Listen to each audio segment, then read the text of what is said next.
Hello friends, Radhe Radhe, जय श्री कृष्ण। हमारा एक चल रहा था सीरीज ज्ञान गंगा।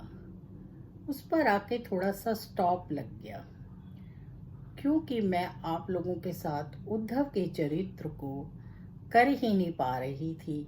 जब भी पढ़ती थी, पढ़ते पढ़ते रोना आ जाता था और समझ नहीं आ रहा था कि इस चरित्र को कैसे संपूर्ण किया जाए। इतना सारा टाइम लग गया। आज मैंने बड़ी बार पढ़कर ये निष्कर्ष निकाला कि आखिर उद्धव का जो चरित्र है और जो भगवान भेजते हैं उद्धव को बरसाने नहीं, वृंदावन, गोपियों और राधा, नंद बाबा और यशोदा सबसे मिलने के लिए, और कहते हैं कि तुम वहाँ जाओ और मेरी वैजयंती माला गले में डाल के जाओ, क्योंकि गोपियाँ और किसी से तो बात नहीं करती, जैसा मैंने आपको बताया। मेरा ये मानना है, जो मैं समझी, कि उद्धव का चरित्र भगवान ने बहुत सोच समझ कर बनाया भागवत में, और उनको गोपियों से मिलने और प्रेमा भक्ति का ज्ञान सिखाने के लिए तो बनाया ही बनाया, और उद्धव को यह एहसास कराया ही कि खाली ज्ञान से तुम भगवान को नहीं पा सकते, या तुम्हारे अंदर वो सब नहीं आ सकता। भगवान के प्रति तुम्हारा प्यार, तुम्हारा उल्लास, तुम्हारा ममता, तुम्हारी हर तरह की जो हम ईश्वर में प्राप्त करने की कोशिश करते हैं चीज़ें, बिना भक्ति के नहीं आ सकती। और वहीं पर उद्धव का ज्ञान जो है वो गोपियों के काम आया। लेकिन मैंने क्या सोचा, मैंने क्या समझा, मैं ये आपको बताना चाहती हूँ। हो सकता है आप लोग सहमत ना हो, पर मुझे लगा कि उद्धव का जो चरित्र भागवत में है वो भगवान ने हमें, श्री कृष्ण ने हमें ये समझाने के लिए बनाया कि हर कण में, अगर गोपियों को हर स्तंभ में, हर कण में, जमुना में, हर जगह, रज में, हर किसी में ईश्वर यानी कि कृष्ण नजर आते हैं, तो इसका यही मतलब है। राधा रानी ने यही हमें बताया कि अगर कृष्ण सर्वत्र हैं, वो हमें कभी छोड़कर ही नहीं गए, वो तो हमेशा हमारे साथ है, हमारे मन में है, हमें हर जगह दिखते हैं। नंद बाबा के घर में दिखते हैं, गोपियों के अंदर दिखते हैं। तो इसका मतलब है कि भगवान हमें बताना चाहते थे, श्री कृष्ण, कि मैं कण कण के अंदर हूँ, यानी सृष्टि में हर जगह हूँ। आपके पास वो नज़र होनी चाहिए, वो समझ होनी चाहिए कि आप ये एहसास कर सकें कि कोई भी ऐसी चीज़ नहीं है जिसमें कृष्ण नहीं। ये बहुत ही ज़्यादा मार्मिक, बहुत ही ज़्यादा रुलाने वाला चरित्र है। इसको जब भी हम भागवत में पढ़ते हैं तो अश्रुधारा बह जाती है, क्योंकि गोपियों का वार्तालाप उद्धव से, राधा रानी का वार्तालाप उद्धव से, नंद बाबा का, इस तरह से जो सबका वार्तालाप है वो बहुत ही अच्छा है। और तब उद्धव जी को ये एहसास होता है कि मैं कहाँ गूढ़ ज्ञान में अपने आप को पंडित समझता हूँ और सोचता हूँ कि मुझसे ज़्यादा ज्ञानी कोई नहीं है, मेरे तो पास कुछ भी नहीं है जो इन गोपियों और राधा रानी और इस पर सब वृंदावन में है।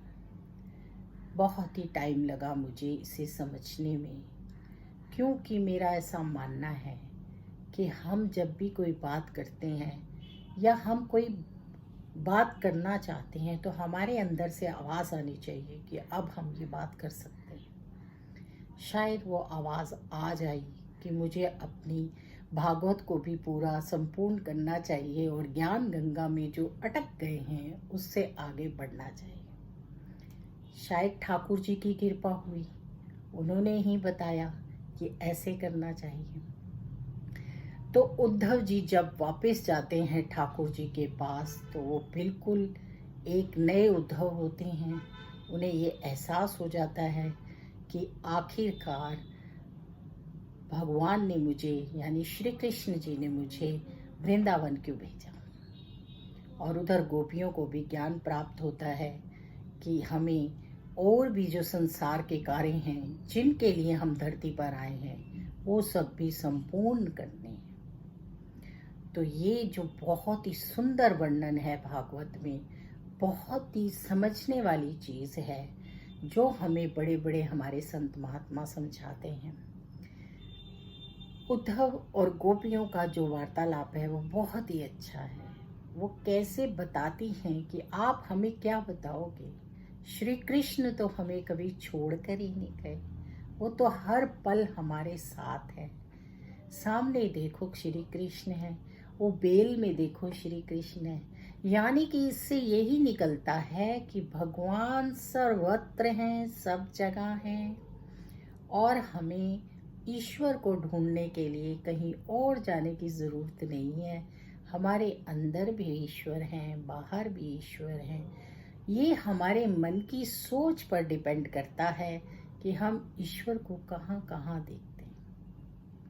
अगर सर्वत्र ईश्वर हैं तो हम बहुत ही अच्छी भक्ति कर सकते हैं, प्रेमा भक्ति कर सकते हैं, क्योंकि हमें सबके अंदर भगवान नज़र आते हैं। और जब हमें सब में भगवान नज़र आएंगे और हम श्री कृष्ण की पूजा भक्ति करते हैं तो हम किसी को ना तो दुख पहुंचा सकते हैं, ना किसी को तकलीफ़ दे सकते हैं, और ना किसी का बुरा सोच सकते हैं, और ना किसी का बुरा कर सकते हैं। तो कितनी अच्छी गूढ़ बात है उद्धव चरित्र जो भागवत में है, और गोपियों के साथ उनका जो वृंदावन में मिलन है। तो यहाँ पर जो है ये भगवान जब आते हैं और जानना चाहते हैं कि मेरी गोपियाँ कैसी हैं, और मेरे जब उद्धव जी वापस जाते हैं 6 महीने बाद, 6 महीने लग गए उद्धव जी को वृंदावन में, उनका वहाँ मन लग गया, क्योंकि वहाँ उन्हें हर जगह कन्हैया दिखता था। तो जब वो लौटे तो वो कहते हैं, मुझे समझ आया प्रभु कि आपने मुझे वृंदावन क्यों भेजा। अभी तक तो मुझ में सिर्फ ज्ञान था, लेकिन अब मुझे समझ आया कि प्रेमा भक्ति क्या होती है। तो इसीलिए प्रेमा भक्ति को बहुत उत्तम माना जाता है। तो अगर आप लोगों को अच्छा लगा हो उद्धव चरित्र तो आप लोग कमेंट में राधे राधे लिखिए। कोशिश करती हूँ मैं कि आपको समझाऊँ या खुद समझूँ, क्योंकि मुझे खुद को भी खुद कहाँ कुछ आता है। जितनी ईश्वर मुझ पर कृपा करते हैं उतना मैं आपके साथ इसको बात करती हूँ, और हम साथ मिलकर इस चीज़ को समझते हैं। राधे राधे, जय श्री कृष्णा। फिर मिलेंगे नई वीडियो में।